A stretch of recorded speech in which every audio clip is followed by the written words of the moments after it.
ചേട്ടൻ എപ്പോഴും ഭയങ്കര ആലോചനയാണല്ലോ. എന്താ ചേട്ടാ ഇത്ര ആലോചിക്കേ? ഒരു കണക്കിനൊന്നും ആലോചിക്കാതിരിക്കുന്ന ചേട്ടാ നല്ലത്. എന്റെ കാര്യം തന്നെ നോക്കി. പല സ്ഥലത്തും ജോലിക്ക് ശ്രമിച്ചു, ആരും ഒരു ജോലിയും തന്നില്ല.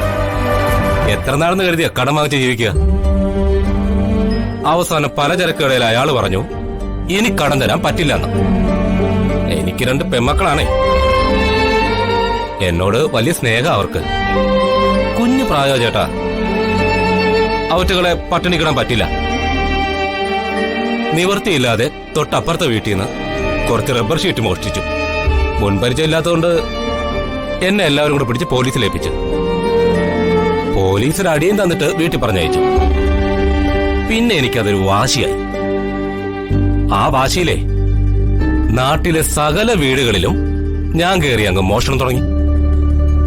കൈ കിട്ടുന്ന എന്തും എടുക്കാൻ തുടങ്ങി. പക്ഷെ ഒരു വീട്ടിൽ മോഷണം നടത്തിയപ്പോ എന്റെ കൈ കയറി തട്ടി അറിയാതെ ഒരു മൊന്ത തറയിൽ വീണു. ഉറക്കത്തിൽ കിടന്ന വീട്ടുകാർ ശബ്ദം കെട്ടെണീറ്റു. നാട്ടുകാരെ വിളിച്ചുകൂട്ടി എന്നെ പിടിച്ച് കെട്ടിയിട്ടു. അന്ന് വീണ പേരാ മൊന്ത. മൊന്ത ബൈജു.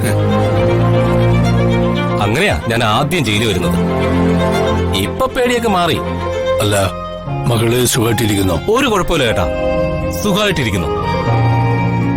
അല്ല, ചേട്ടൻ എന്ത് കുറ്റം ചെയ്തിട്ടാ വന്നേ? കൊലപാതകം, അതും 2 പേരെ.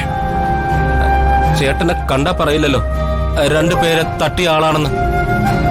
അതില് ഞാനത് ചെയ്തിട്ടില്ലല്ലോ. ശത്രുക്കളുണ്ടാക്കിയ കേസാ. അല്ലെങ്കിലും ഇപ്പോഴത്തെ കാലത്തെ മര്യാദയ്ക്ക് ജീവിച്ചിട്ടൊന്നും ഒരു കാര്യമില്ല ചേട്ടാ. മര്യാദയ്ക്ക് ജീവിക്കും തോറും കുറ്റക്കാരാവത്തേ ഉള്ളൂ.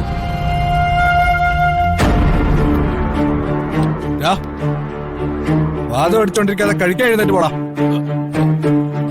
വേട്ടാ.